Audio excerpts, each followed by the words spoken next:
వీడియోల కోసం మా అమరావతి గళం ఛానల్ని సబ్స్క్రైబ్ చేసుకొని బెల్ ఐకాన్ నొక్కండి. అందరికీ నమస్కారం. ఈరోజు మన స్టూడియోలో centre for liberty founder Nallamothu Chakravarthi గారు ఉన్నారు. నల్లమోతు చక్రవర్తి గారు రావడానికి ఒక ప్రధానమైన కారణం ఉంది.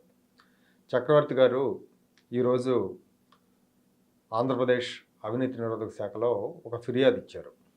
ప్రివెన్షన్ ఆఫ్ కరప్షన్ యాక్ట్ కింద ఆంధ్రప్రదేశ్లో గతంలో ముఖ్యమంత్రిగా పనిచేసిన వైఎస్ జగన్మోహన్ రెడ్డి గారి మీద కేసు పెట్టండి అని చెప్పి ఒక ఫిర్యాదు చేశారు. అదానీ పవర్ కుంభకోణం గురించి గత 4-5 రోజులుగా మనం వింటున్నాం. ఇందులో పెద్ద ఎత్తున డబ్బులు చేతులు మారినాయి. అప్పుడు ముఖ్యమంత్రిగా ఉన్న జగన్మోహన్ రెడ్డి గారికి 1750 కోట్ల రూపాయలు అదానీ సమర్పించుకున్నారు. అందుకు ప్రతిగా సెకీతో సోలార్ విద్యుత్ ఒప్పందాలు కుదుర్చుకున్నారని అమెరికాలో కేసు నమోదైంది. ఆంధ్రప్రదేశ్లో జగన్మోహన్ రెడ్డి కూడా అదానీ నుంచి లబ్ధి పొందాడని అమెరికన్ నిఘా సంస్థలో వెల్లడించినాయి. సో దీని మీద జగన్మోహన్ రెడ్డి మీద కేసు పెడతారని చాలామంది ఎదురు చూస్తున్నారు.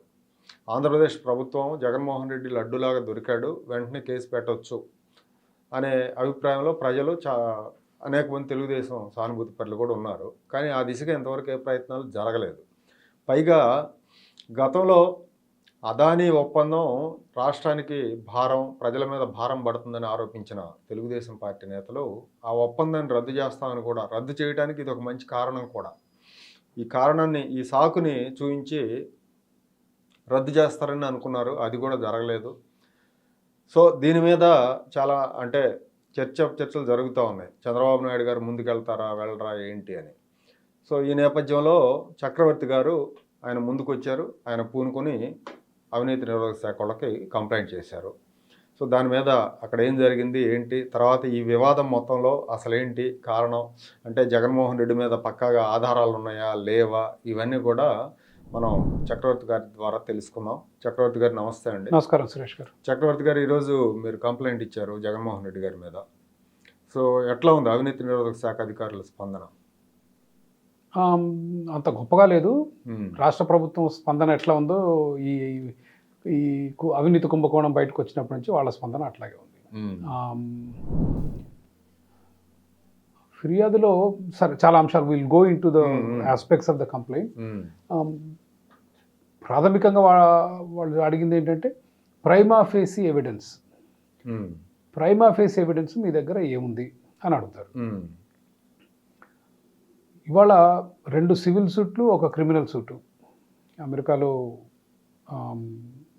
న్యూయార్క్ డిస్ట్రిక్ట్ కోర్టులో, ఈస్టర్న్ డిస్ట్రిక్ట్ కోర్టులో ఫైల్ చేయడం జరిగింది. దాంట్లో చాలా ఆధారాలు, వాట్సాప్ మెసేజ్లు, ఫోన్లు ట్యాప్ చేసినట్లుంది అమెరికా ప్రభుత్వం, FBI, federal bureau of investigation, దాని తాలూకు వివరాలు. అదేవిధంగా అదానీతో పాటు అదానీ అల్లుడు అనుకుంటా, మెయిన్ అల్లుడు సాగర్ అదానీ, గౌతమ్ అదానీ, సాగర్ అదానీ, వాళ్ళు ఇచ్చిన లంచాల వివరాలు, రాసుకున్న వివరాలు కూడా మా దగ్గర ఉన్నాయి అని జడ్జి గారి ముందు పెట్టడం జరిగింది. అది ట్రయల్లో పెట్టాలనేది. సో దానికి సరిపడా ఆధారాలు వాళ్ళు చూపించారు. దానికి తోడు ఇక్కడ బాలినేని శ్రీనివాసరెడ్డి గారు నాకు అర్ధరాత్రి 1 గంటకు ఫోన్ చేసి బలవంతం చేశారు సంతకం పెట్టమని అని ఆయన చెప్పాడు. అవి ఉటంకిస్తూ ఈరోజు ఇట్లా 3 ఛార్జ్షీట్లు వేశారు అమెరికాలో. దానికి తోడు అదానీ గారు 3 సార్లు వచ్చి వెళ్ళారు. ఎందుకు వచ్చారో ఎవరికి అర్థం కాలేదు అప్పుడు, ఇప్పుడు అర్థం అవుతుంది మనందరికీ. దాంతో పాటు ఎనర్జీ మంత్రి ఆ రోజు బాలినేని శ్రీనివాసరెడ్డి గారు, శ్రీకాంత్ అనుకుంటా, శ్రీకాంత్ ఎనర్జీ సెక్రటరీ, నాకు రాత్రి 1 గంటకు ఫోన్ చేసి బలవంతంగా సంతకాలు పెట్టమన్నారు.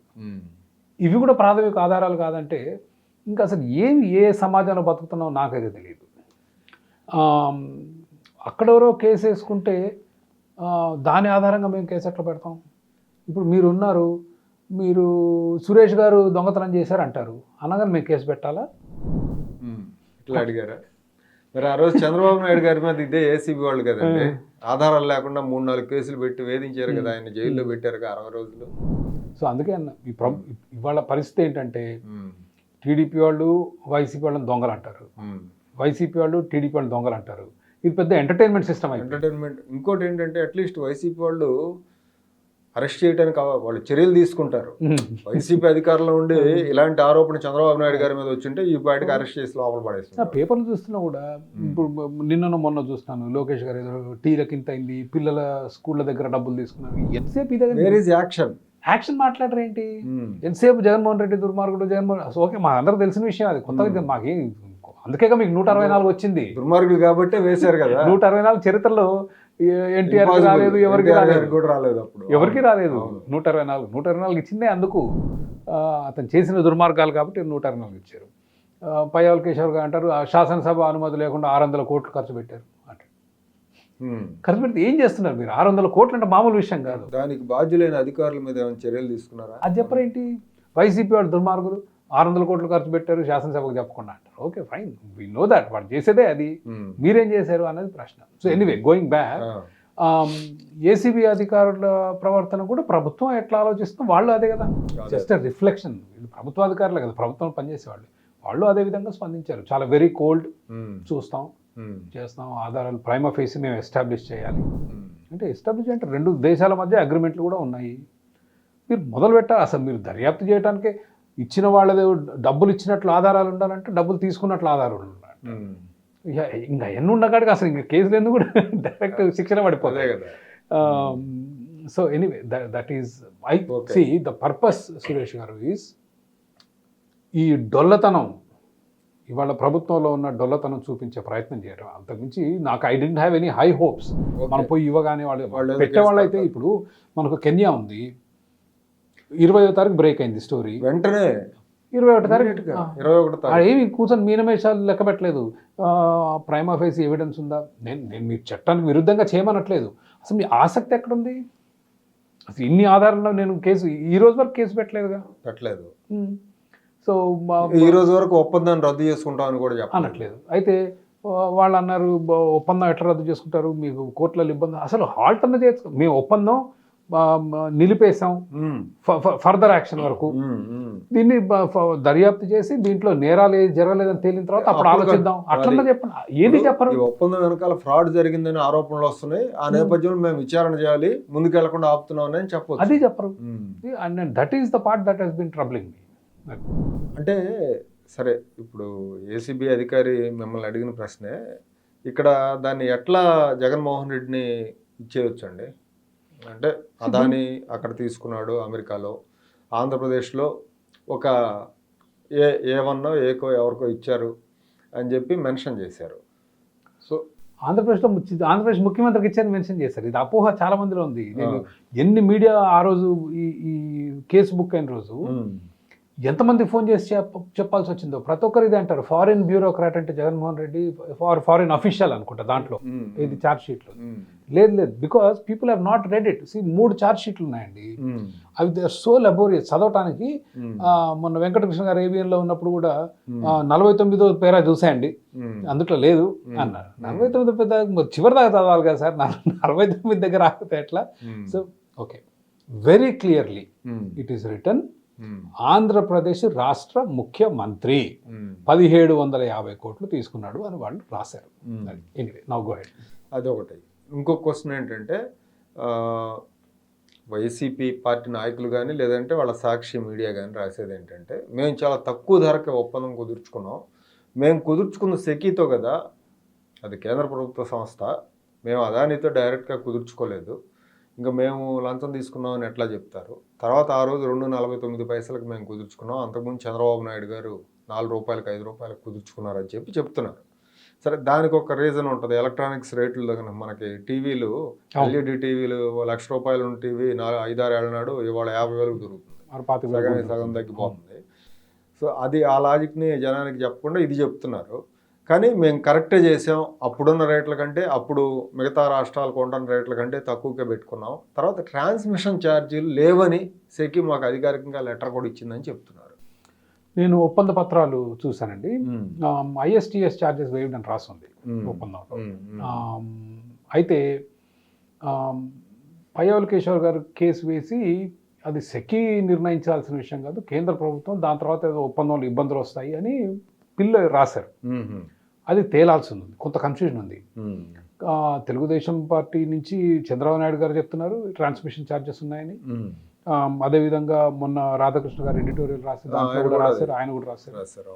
నేను ఒప్పందం చదివితే నాకు ఐఎస్టిఎస్ ఛార్జెస్ ఆర్ వేవ్డ్ అని చాలా స్పష్టంగా ఉంది. సో ఇప్పుడు సపోజ్ ఈ ఛార్జీలు ఉంటే ప్రజల మీద ఎంత భారం పడుతుందండి పాతికేళ్లలో, ఇవి లేకపోతే ఎంత భారం పడుతుంది? ఏదో బ్యాకప్ దానివలోపు కాగితం మీద చిత్తు కాగితం మీద రాత్రి ఏదో 50 పైసలు, ఇప్పుడు మనకు గుజరాత్కి ₹99 ఇస్తున్నారు, మనం 2.49 అంటే 50 పైసలు ఎక్కువ. 7,000 మెగావాట్లకి 25 సంవత్సరాల ఒప్పందం చూసుకుంటే ఏదో 50-60 కోట్లు ఏదో వచ్చినట్లు, 50 పైసలకి. సో ఇక మీరు దాని ప్రకారంగా వేసుకోవచ్చు. వీళ్ళు అనేది 1,00,000, 2 లక్షలు, 2.5 లక్షలు అంటే ఇక అది ఆ ఒప్పందం, దాని వివరాలు తెలిస్తే కానీ మనకు తెలియదు. ఆ ఐఎస్టిఎస్ ఛార్జీలు కూడా ఏదో తారీఖు లోపు you have to start using it, అప్పుడు కానీ దాని తాలూకు రాయితీ మీకు రాదు. సో కొంత కన్ఫ్యూజన్ ఉంది, but it is true. Power sale agreement PSA సెక్కితో చేసుకున్న ఒప్పందంలో ఐఎస్టిఎస్ వేవ్డ్ అని రాస్తుంది. ఓకే. తర్వాత ఈ జగన్మోహన్ రెడ్డి అంటే సర్కమ్స్టాన్షియల్ ఎవిడెన్సెస్ అంటారు చూడండి, ఆగస్టులో అదాన్ని కలవటం, సెప్టెంబర్లో కలవటం, నవంబర్లో కలవటం, డిసెంబర్లో చేయటం, అది కూడా ఖచ్చితంగా జగన్మోహన్ రెడ్డిని బ్రైబ్ చేశాడంటానికి ఒక ఆధారంగా చెప్తా ఉన్నారు. అంతకుముందు అదానీ సంస్థలను కూడా ఆయన గతంలో చంద్రబాబు నాయుడు గారు ముఖ్యమంత్రిగా ఉన్నప్పుడు విశాఖపట్నంలో ఏదో డేటా సెంటర్ పెట్టడానికి భూములు ఇస్తే వాటిని కూడా కోత పెట్టాడు జగన్మోహన్ రెడ్డి వచ్చిన తర్వాత.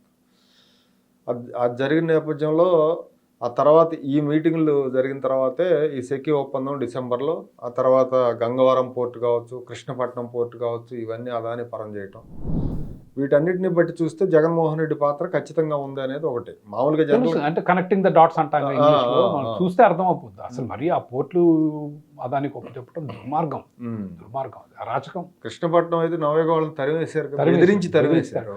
వాళ్ళు వ్యాపారస్తులు కాబట్టి వాళ్ళు ఎప్పుడు మాట్లాడరు, చెప్పరు మీరు ఏం చేస్తారు. ఇప్పుడు జీవికే ముంబై నుంచి తరిమేశారు, చెప్పడు సార్ మాకు వర్కౌట్ కాలేదని చెప్తారు. ఎందుకు వ్యాపారం చేయాలి, మళ్ళీ చేయాలి, వాళ్ళతోటి పని చేయాలి కదా ప్రభుత్వంలో ఉన్న వాళ్ళతో. వాళ్ళు ఎప్పుడు చెప్పారు, కానీ మనకు అర్థమైపోతుంది. GVK is a philanthropist, GV Krishna Reddy garu చాలా సంఘ సేవ చేస్తారు. సరే డబ్బున్నోళ్ళు అయినప్పటికీ they are never seen as bad people, they are not villains. ఆ ముంబై ఎయిర్పోర్ట్ కొరకు సిబిఐ కేసులు, ఇన్కమ్ ట్యాక్స్ రైడ్లు, పేపర్లో వార్తలు, దుర్మార్గులు, ఇన్ని కోట్ల స్కామ్ అన్ని జీవికే కూడా. ఇంకేముంది అసలు, ఎక్కడ న్యాయం ఉంది, ఎక్కడ ధర్మం ఉంది? అంటే ముంబై ఎయిర్పోర్ట్ అయిపోయిందా, ఎక్కడ మళ్ళీ ఇప్పుడు కనిపించదు. ఆ అభియోగాలన్నీ ఎడిపోయినాయో ఏమైందో ఎవరికి తెలియదు. అదేవిధంగా కృష్ణపట్నం పోర్ట్ కూడా అదే, it is extremely set. Polavaram లాక్కున్నారు, పోలవరం లాగేశారు, కృష్ణపట్నం పోర్ట్ తీసుకున్నారు, బందర్ పోర్ట్ కూడా నవేగాకి ముందు వచ్చిన తర్వాత మళ్ళీ మెగా వాళ్ళకి ఇచ్చారు. సో అసలు ఇప్పుడు చంద్రబాబు నాయుడు గారు ఏమంటారంటే, సరే అదాని విషయంతో పాటు అది కూడా చెప్తాను నేను అనేది, ఈ పోర్ట్లు ఇవన్నీ లాగేసుకున్నారు, లేకపోతే షిరిడి సాయికి అక్రమంగా కట్టబెట్టారు, అత్యధిక ధరలకు కట్టబెట్టారు ప్రాజెక్టులు, ఇలాంటివన్నీ రామాయపట్నం పోర్ట్ వర్క్స్ విజయసాయిరెడ్డి వాళ్ళ అల్లుడు శరత్చంద్రారెడ్డి వాళ్ళకి ఇచ్చారు. ఇవన్నీ నేను వీటిని సమీక్షించను, వీటి మీద నిర్ణయాలు తీసుకోను, ఎందుకంటే రాష్ట్రంలో పారిశ్రామిక వాతావరణం దెబ్బతింటుంది, గతంలో ఇలా చేయటం వల్ల దెబ్బతింది అంటున్నారు. అంటే ఎట్లా ఉందంటే, ఆయన తప్పులు చేస్తాడు జగన్మోహన్ రెడ్డి, మీరు వచ్చి సరిదిద్దకుండా పారిశ్రామిక వాతావరణం దెబ్బతింటుందనే నెపంతో వీళ్ళని కంటిన్యూ చేస్తున్నారు. ఏంటి మీరు ఎందుకు మెతక వైఖరి అనే ప్రశ్న ఒకటి వస్తూ ఉంది. రెండోది, ఇప్పుడు అదాని విషయంలో కూడా చంద్రబాబు నాయుడు గారు ఆ పాయింట్ వాడారు. ఈ విద్యుత్ ఒప్పందాలు ప్రజల మీద భారం 25 ఏళ్ల పాటు 1,00,000 కోట్ల భారం పడుతుందని మీరంతా ప్రచారం చేశారు. జగన్మోహన్ రెడ్డి ఇప్పుడు డబ్బులు తిని అడ్డంగా దొరికాడు, రెడ్ హ్యాండెడ్గా దొరికాడు. ఈ నేపథ్యంలో కనీసం ఇట్లా ఇందులో లంచాలు ఉన్నాయి, మేము విచారణ చేస్తున్నామని నిలుపుదల చేయొచ్చు కదా అని అడిగితే, పారిశ్రామిక వాతావరణం దెబ్బతింటే ఒప్పందాలను గౌరవించకపోతే అంటున్నారు. మరి ఈ భారం చంద్రబాబు నాయుడును జగన్మోహన్ రెడ్డి పంచుకుంటారా? అండ్ ఇల్లీగల్ ఒప్పందాన్ని ఎవరు ఆనర్ చేయమన్నారు? ఓకే, మీరు మొన్న ఈ స్కాండల్ రాకముందు వారం రోజుల ముందు అదేట్నా జగన్మోహన్ రెడ్డి దుర్మార్గుడు, దొంగ, 1,00,000 కోట్ల రూపాయలు అదనంగా వేస్ట్ చేస్తాడని చెప్పారు. పయ్యావుల కేశవ్ గారు ఆర్థిక మంత్రి, ప్రస్తుత ఆర్థిక మంత్రి, ఆంధ్రప్రదేశ్ హైకోర్టులో 2022లో ఈ ఒప్పందం ఇల్లీగల్, చట్ట విరుద్ధమైన ఒప్పందం, దీన్ని వెంటనే హైకోర్టు క్వాష్ చేయాలని పబ్లిక్ ఇంట్రెస్ట్ లిటిగేషన్ చేశారు. మరి అప్పుడేమైంది అజ్ఞానం? అంటే అప్పుడు చేస్తే అది నష్టం కదా. తర్వాత అసలు ఆయన కోర్టు కూడా వెళ్ళినట్లు లేడు అనుకుంటా, వాయిదాలు. కోర్టు వాయిదాల మీద వాయిదాలు మధ్యలో ఆగిపోయింది. సో అది ఆయన సమాధానం చెప్పాలి మరి ఎందుకు దాన్ని పర్సూ చేయట్లేదు అనేది. 2022 కేసు కొన్ని రోజులు ఒక 5-6 సార్లు వెళ్ళారు. 1300 పేజీల వేసారండి వీళ్ళు వేసిన పబ్లిక్ ఇంట్రెస్ట్ లిటిగేషన్లో ఉన్న ఆధారాలతో సహా 1300 పేజీలు. Can you believe it? 1300 పేజీలు వేసి మరి అప్పుడు వ్యాపార వాతావరణం దెబ్బతింటుందా ఒకటి. రెండో విషయం చెప్తాను, జగన్మోహన్ రెడ్డి గారు ముఖ్యమంత్రి అయ్యారు, వ్యాపారాలను పారిపోయాయిగా, రాష్ట్రం ఆర్థిక దెబ్బతిందిగా. ఎందుకని? ఒక అవినీతిలో కూరుకుపోయిన ప్రభుత్వం, సరైన విధానాలు లేని ప్రభుత్వం, ఒక కన్సిస్టెన్సీ ఉండదు. మీరు వ్యాపారం పెడతారు, వాటి తర్వాత డబ్బులు కొరకు వసూలు కొరుస్తారు, వాటాలు అడుగుతారా, అందుకని ఎవరు రాలేదు, పారిపోయారు. మరి మీరు వచ్చిన తర్వాత చేయాల్సింది ఏంటి? ఎందుకు వస్తాయి కొత్త వ్యాపారాలు? మీరు భరోసా కల్పించాలి. కరెక్ట్, మీరు సరైన వాతావరణం సృష్టించాలి. ఇట్లాంటి తప్పులు జరగవని చెప్పాలి. అవినీతి కాదు, మేము లంచాలకు అమ్ముడు పోమని చెప్పాలి. లంచాలకు వచ్చి అమ్ముడు పోయిన వాళ్ళని మీరు శిక్షించాలి, చుట్టుపట్టుకుని లాగాలి బయట. అప్పుడు మీకు సరైన పెట్టుబడి వాతావరణం వచ్చింది. అప్పుడు వ్యాపారస్తులు ఏమన్నా, ఇక్కడికి వస్తే మనకు భరోసా ఉంటుంది, మౌలిక సదుపాయాలు బాగున్నాయి, ప్రభుత్వ జోక్యం లేదు, కాస్త పన్నులు రాయితీలు ఏవో ఇస్తున్నారు, దాంతోపాటు ప్రభుత్వ హెరాస్మెంట్ లేదు అన్న భరోసా కనిపించారు. మీరు దుర్మార్గపు ఒప్పందాలన్నీ చేసుకుంటారు. ఇప్పుడు షిరిడి సార్ ఏందండి, ఈనాడులో అండి 10,000 కోట్ల రూపాయల స్కామ్ అని రాశారు. 10,000 కోట్ల రూపాయల స్కామ్. ఎలక్ట్రిక్ మీటర్లు, ఇంకా స్మార్ట్ మీటర్లు. తెలంగాణతో పోలిస్తే 70,000 ఎక్స్ట్రా. ఇప్పుడు 70,000 అయితే ఇక్కడ 1,40,000 కనుకుంటా. కిమ్మనరు అది అదానినే, I think Shirdi with Adani వాళ్ళు సప్లై ఇద్దరు కలిసి పంచుకున్నారు. ఇంకెందుకు మరి 164 సీట్లు నాకు అర్థం కాదు. ఇది పెట్టుబడి వాతావరణాన్ని ఎట్లా పాడు చేస్తుంది? ఆల్రెడీ కలుషితం అయిపోయింది. మీరు కలుషితమైన వాతావరణం ముందు శుభ్రం చేయాలి కదా. That is the whole point. మీరు 5 ఏళ్ళు పోరాడింది ఏంటి? దుర్మార్గాలు చేస్తున్నారు, అన్యాయం, అరాచకం, అవినీతి, రాష్ట్రాన్ని దోషేస్తున్నారు, రాష్ట్రాన్ని రాతయుగానికి తీసుకుపోతున్నారు, అన్నీ చెప్పి ఇప్పుడు వాటిని మేమేమన్నామంటే సరి చేసే ప్రయత్నం చేయకుండా దానికి రకరకాల మరి మీరు సరైన పెట్టుబడి వాతావరణం సృష్టించలేదు. ఇంకా కూడా ఇప్పుడు కూడా వచ్చేవాళ్ళు అదే, అరే ఈ రాష్ట్రానికి వస్తే ఓ 2,000 కోట్లు లంచం ఇస్తే 50,000 కోట్లు ఇస్తారంటారా ఎరుబాగుల వాళ్ళు అనుకుంటారు. అంతే కదా మీరు. That is the message you're still sending. ఏ ప్రభుత్వం వచ్చినా ఫరక్ పడదు. ఇక్కడ 2,000 కోట్లు వారదొబ్బండి, 50,000 కోట్లు సంపాదించుకోండి. That is the message, is what it is going out. ఇది ఎట్లా అండి, ఇప్పుడు ఇది కంటిన్యూ అయితే ప్రజల మీద పడే ప్రభావం కానీ రాష్ట్రం మీద పెద్ద పడేది ఏముందండి? ప్రజలేగా. రాష్ట్రం అంటేనే ప్రజలు. That is my question. ఇవాళ ప్రజలు తెలుసుకోవాలి. ఇది దుర్మార్గం ఏంటంటే 1,750 కోట్ల కొరకు జనాల మీద తక్కువ లో ఎండ్ వేసుకుందాం, 50-60 కోట్ల భారం అంటే, 1,000 కోట్ల భారం అంటే అసలు ఏం లెక్కది? ఇప్పుడు ప్రపంచంలో అందరూ తెలుసండి, భారతదేశంలోని రాష్ట్రాల్లో ప్రభుత్వ ఇచ్చే కాంట్రాక్టుల్లో కిక్ బ్యాక్స్ అందరికీ ఉంటాయి. ఇది ఓపెన్ సీక్రెట్. ఎందుకు మరి దాంట్లో మొహమాటం ఎందుకు? మీరు బ్రిడ్జ్, డ్యాము, పోర్టు కట్టినప్పుడు 5-10% పాలనలోకి ఏ పార్టీ అయినా, బీజేపీ కాదు, కాంగ్రెస్ కాదు, టీడీపీ కాదు, వైసీపీ కాదు, అందరికి వస్తాయి.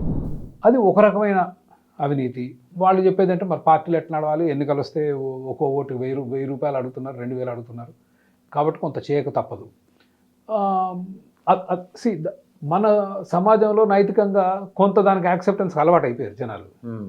వీళ్ళు చేస్తున్నారు, వాళ్ళు చేస్తున్నారు, తగబడి. కానీ 1,700 కోట్లకు 50,000 కోట్లు ఇవ్వటం ఏంటండి అసలు? అదేం అరాచకం అసలు? ఏం ఆలోచిస్తారు? 700 కోట్లు ఇవ్వండి, మీరు జనం దగ్గర 50,000 కోట్లు వసూలు చేస్తున్నారు. అసలు ఏమి కిరాతకం అది? అసలు కిరాతకం. అది ఎన్ని సంవత్సరాలు? 25 ఏళ్ళు వసూలు చేసుకోమని. అసలు ఏం ఒప్పందాలు అయ్యి? దుర్మార్గ ఒప్పందాలు.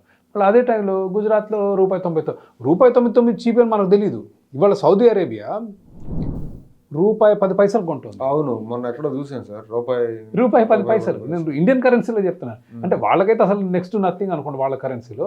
నేను భారతదేశం కరెన్సీలో చెప్తున్నాను. నేనే చేసా కన్వర్షన్. రాబోయే రోజుల్లో ఇంకా కారు చౌకగా సోలార్ పరికరాలు దొరికితే ఎనర్జీ కాస్ట్ కూడా తగ్గుతుంది అనేది. సురేష్ గారు, దిస్ ఎంటైర్ సోలార్ పవర్ అన్నది మీరు ఎక్కడ చూసినా ఇట్స్ ఎ స్కామ్ అండి.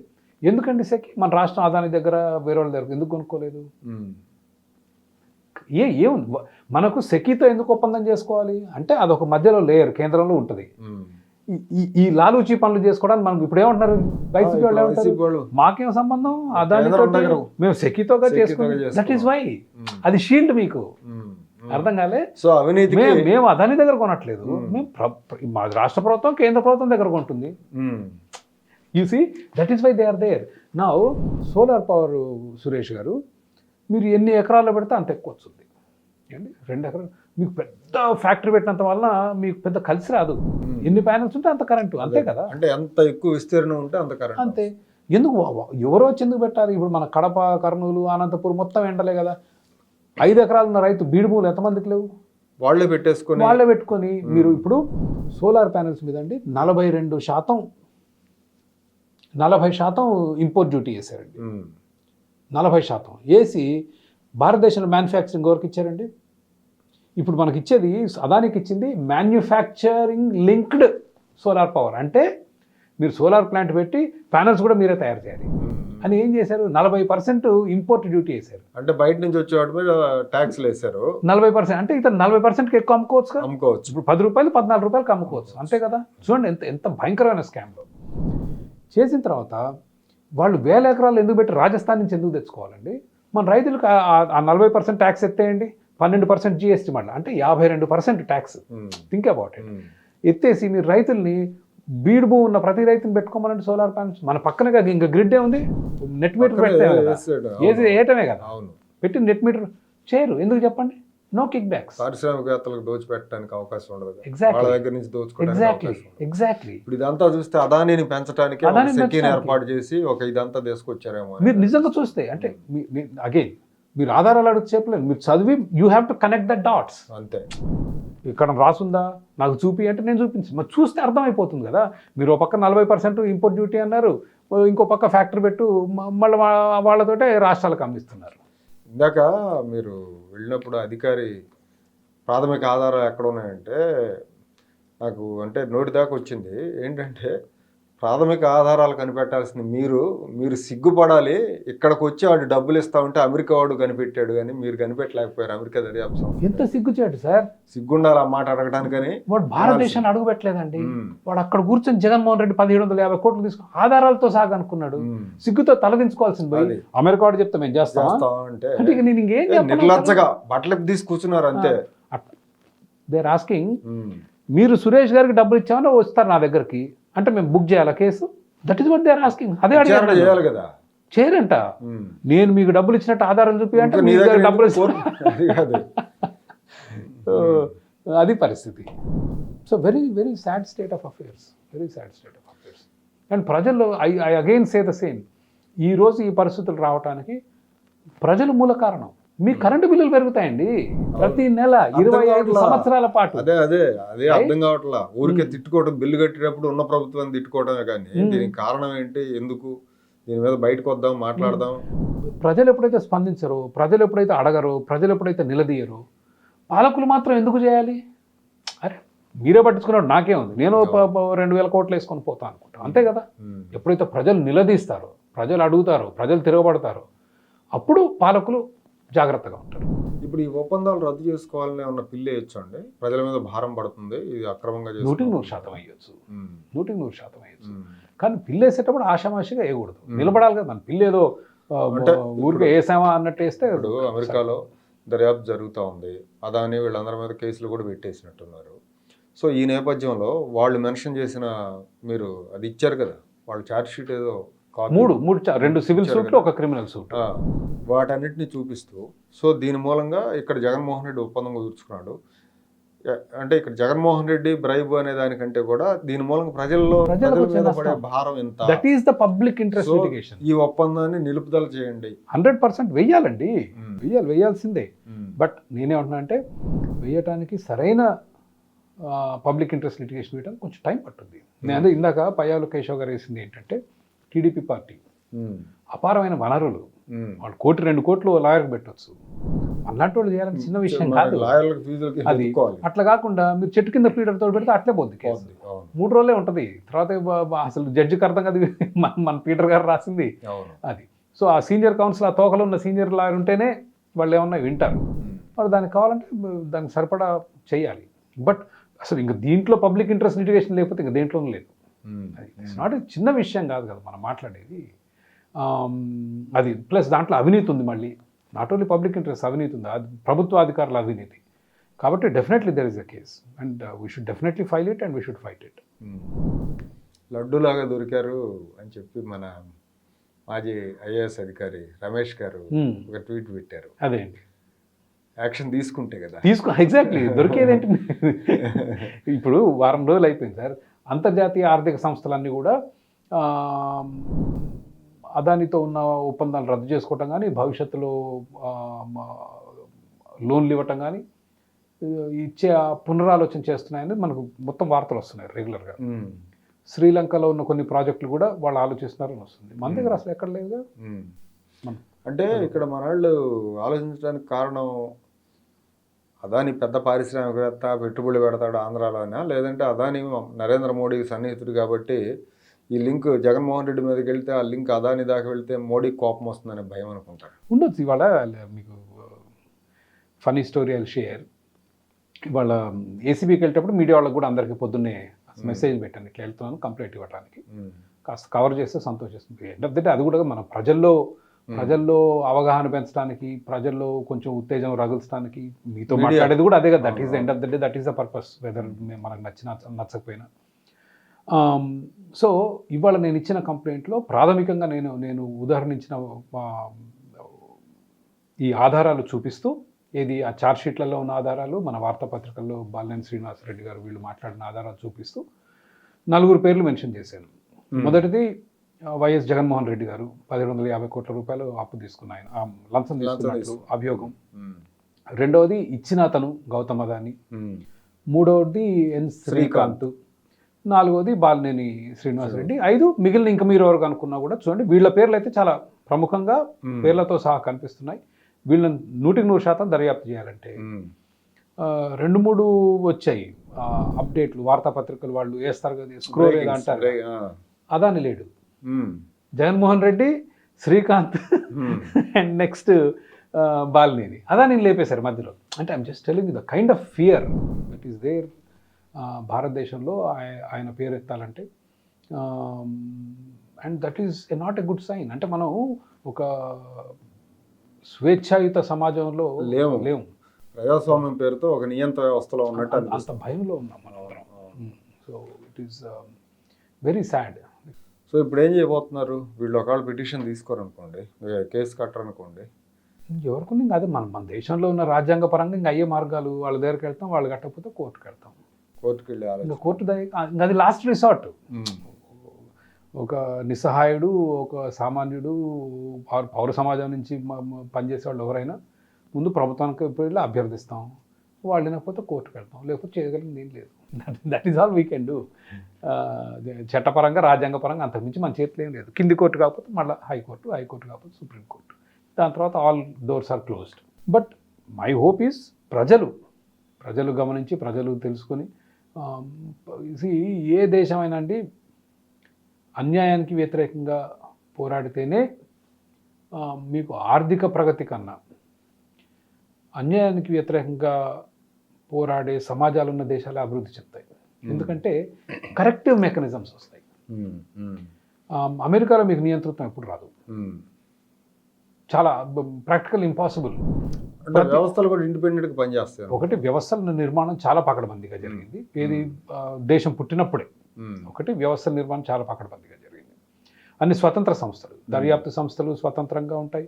పోలీసులను ఎన్నుకుంటాం, జడ్జీలను ఎన్నుకుంటాం, పబ్లిక్ ప్రాసిక్యూటర్ని ఎన్నుకుంటాం, public prosecutor, attorney general or advocate general ఆయన్ని ఎన్నుకుంటాం. ఇక్కడ అన్ని ముఖ్యమంత్రిని నియమించుకుంటాం కదా, వాళ్ళందరూ ముఖ్యమంత్రి గులాంగిరి చేస్తారు. పోలీస్ చీఫ్ దగ్గర నుంచి, అడ్వకేట్ జనరల్ దగ్గర నుంచి, పబ్లిక్ ప్రాసిక్యూటర్ అందరూ ముఖ్యమంత్రి గులాంగిరిని. ఇంకా అయిపోయేసరికి మిగిలిన ఒక 2-3 జడ్జిల వాళ్ళు మాత్రం ఏం పోరాడతారు? వాళ్ళు పాలకులతో ఇక మన కొలీజియం వద్దని గొడవ చేశారుగా, ఇంక సరిపోక మన అసెంబ్లీ, పార్లమెంటు రబ్బర్ స్టాంప్ కాకుండా ఇంకేమైనా ఉందండి అందులో? అసలు హాస్యాస్పదం. మన లెజిస్లేటివ్ అసెంబ్లీ నడుస్తుంటే, పార్లమెంట్ నడుస్తుంటే ఏముండదు. విప్ అంటాడు. ఏంటి విప్ అంటే? చేతిలో కర్ర పట్టుకొని ఓటేయించేవాడు. ఇంకా ఏం స్వాతంత్రత ఉంది, ఏం స్వాతంత్రం ఉంది ఎమ్మెల్యేలకి? అంటే మీ మనస్సాక్షిగా మీరు దేని మీద ఓటేయలేరు. ముఖ్యమంత్రి గారు ఏది చెప్తే ఇక్కడ అసెంబ్లీలో రబ్బర్ ముద్ర పడాలి. ఊరికే కెమెరాల కొరకు ఊకదంపుడు ఉపన్యాసాలు ఇచ్చి వచ్చితే చూసుకోవటం, మన ఉపన్యాసం బాగుందిరా ఇవాళ అసెంబ్లీలో అని, అంతకుమించి వేరే లాభం లేదు. పార్లమెంటు అంతే. People don't. What I'm saying is, అమెరికాలో కొంతవరకు స్వతంత్రంగా పనిచేస్తారు, కొంత వ్యవస్థల్లో కూడా కొంత స్వతంత్రం ఉంది. బట్ మూడోది వాట్ ఐమ్ ఎక్కడ వచ్చిందంటే మనకి ఈ టాపిక్ ఎందుకు వచ్చిందంటే, ప్రజల్లో అవినీతి కన్నా కూడా అన్యాయానికి వ్యతిరేకంగా పోరాడే ఆ తత్వం ఉంది ఈ రోజుకి. దే ఓన్ గన్స్, ప్రతి ఒక్కరి దగ్గర తుపాకులు ఉంటాయి. ఎవడొచ్చినా that is what they say, నియంత్రిత అమెరికాలో ఎప్పుడు రాదు. బికాస్ అమెరికన్స్కి భయపడుతుంది ప్రభుత్వం. మనం ఇక్కడ ప్రభుత్వానికి భయపడితే అక్కడ ప్రజలకు భయపడుద్ది ప్రభుత్వం. Because you just cannot do it. It is not possible. అంటే ప్రజల ప్రభుత్వం ఉంటేనే నడుస్తుంది తప్పితే ఓ నియంత వచ్చి కూర్చొని దేశాన్ని నడిపించాలంటే అయ్యే పని కాదు.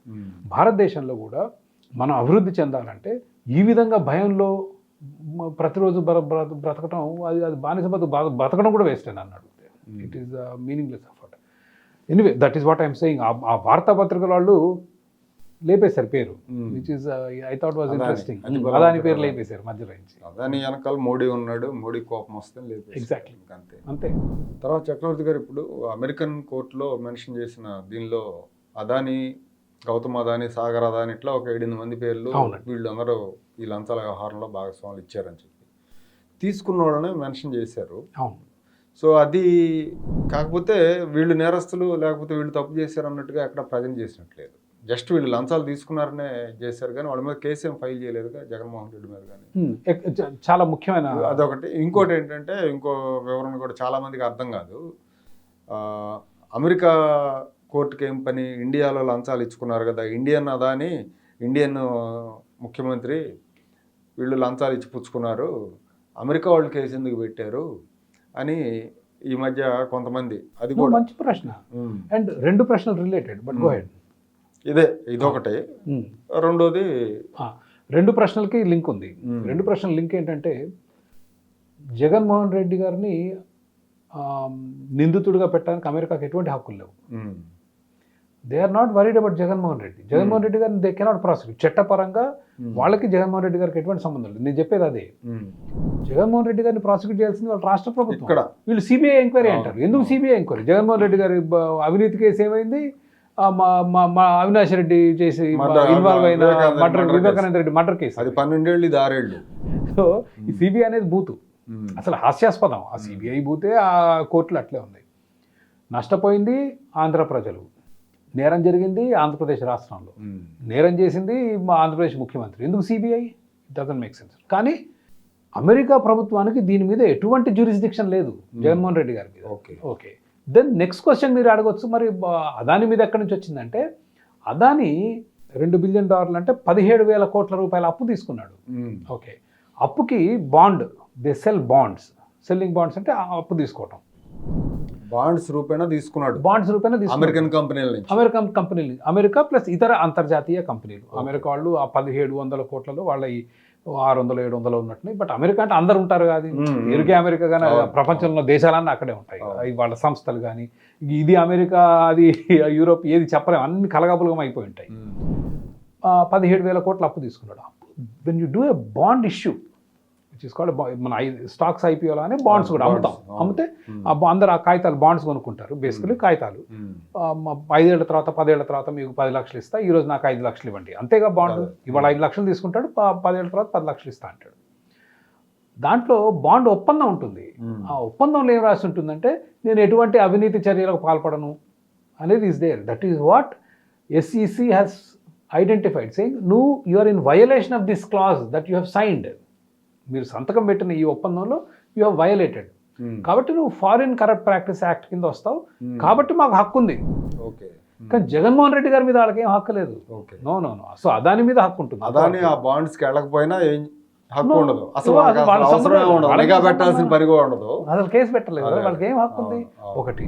2, వాళ్ళకి భారతదేశంలో వచ్చి దర్యాప్తు చేసే హక్కు లేదు. భారతదేశం సహాయం అడగొచ్చు, కానీ రాలేదు వాళ్ళు భారతదేశంలో. చక్కగా న్యూయార్క్లో కూర్చొని మొత్తం కనుక్కున్నారు. ఎందుకంటే ప్రాథమిక ఆధారాలు వచ్చిన తర్వాత they will go to A judge దగ్గరికి వెళ్ళి, ఇవి ఆధారాలు ఉన్నాయి, కాస్త మమ్మల్ని వాళ్ళ ఫోన్ ట్యాప్ చేసుకునివ్వండి, ఆ వాట్సాప్ ట్యాప్ చేస్తాం, వాళ్ళు ఎవరైనా ఇక్కడ వస్తే అమెరికాకి వస్తే లటకం పట్టుకొని వాళ్ళ దగ్గర సామాన్ లాగుతాం. సామాన్ అంటే ఫోన్లు, ల్యాప్టాప్లు. అంటే జడ్జి చూస్తాడు FBI చేసే వాదనలో పస ఉందా, వీళ్ళు ఇది విండిక్టివ్గా ప్రతీకారం తీర్చుకోవడానికి చేస్తున్నారా, అసలు దీంట్లో అసలు కేసులు ఏమైనా ఉందని జడ్జి గారు కన్విన్స్ అయితే అప్పుడు ఇస్తాడు వారెంట్. ఆ వారెంట్ పట్టుకొని looks like WhatsApp, phone tap చేశారు. సాగర్ అదాని వచ్చినప్పుడు అతని మీద సెర్చ్ వారెంట్ ఇష్యూ చేసి అతని ల్యాప్టాప్, ఫోన్లు అన్ని తీసుకుని దాంట్లో దొరికాయి వివరాలన్నీ. అది సో అదాని మీద ఉంది, కానీ జగన్మోహన్ రెడ్డి గారి మీద ఎక్కడ కేసు లేదు ఈరోజు. అది మన బాధ్యత, మన ప్రభుత్వ బాధ్యత, ప్రజల బాధ్యత కూడా నన్ను అడిగితే. Okay sir, thank you very much. Thank you Suresh. ముఖ్యమంత్రి చంద్రబాబు నాయుడు గారికి లడ్డు లాంటి అవకాశం వచ్చింది. ఏంటంటే జగన్మోహన్ రెడ్డి దొరికాడు, రెడ్ హ్యాండెడ్గా యాక్షన్ తీసుకోవచ్చు, కేసు పెట్టవచ్చు. కానీ ఆయన ఎంతవరకు ముందుకెళ్తారనేది చూడాలి. అలాగే ఆయన నిజంగా ప్రజా శ్రేయస్సు గురించి కనుక ఆయనకి ఆందోళన, చింత ఉంటే కనుక ఆ ఒప్పందాన్ని రద్దు చేయడానికి కూడా ఇది ఒక మంచి అవకాశం. ఎందుకంటే ఒప్పందం రద్దు చేస్తే న్యాయస్థానాల్లో నిలబడుతుందా అనే క్వశ్చన్ కూడా వస్తుంది. కానీ ఇక్కడ ప్రత్యేక కారణాలు ఉన్నాయి. వీళ్ళు ఇందులో బ్రైబ్ చేస్తూ దొరికిపోయారు కాబట్టి దాని మీద అమెరికా కోర్టులో కేసులు కూడా ఉన్నాయి కాబట్టి సో ఆ విచారణ దాని మీద మేము కూడా విచారించాలని చెప్పి తాత్కాలికంగా దాన్ని నిలుపుదల చేయొచ్చు. తర్వాత దాన్ని పూర్తిగా రద్దు చేసినా అడిగేవాళ్ళు కూడా ఉండరు. మరి ఈ ప్రభుత్వం ఏం చేస్తుందో, ఎలా చేస్తుందో రాబోయే రోజుల్లో వీళ్ళు ఈ వ్యవహారంలో ప్రభుత్వం తీసుకోబోయే స్టెప్ ప్రభుత్వ చిత్తశుద్ధిని, జగన్మోహన్ రెడ్డి అవినీతి అరాచకాల మీద ఈ ప్రభుత్వానికి ఉన్న చిత్తశుద్ధిని ఖచ్చితంగా తెలియజేస్తుండటంలో ఎలాంటి సందేహం లేదు.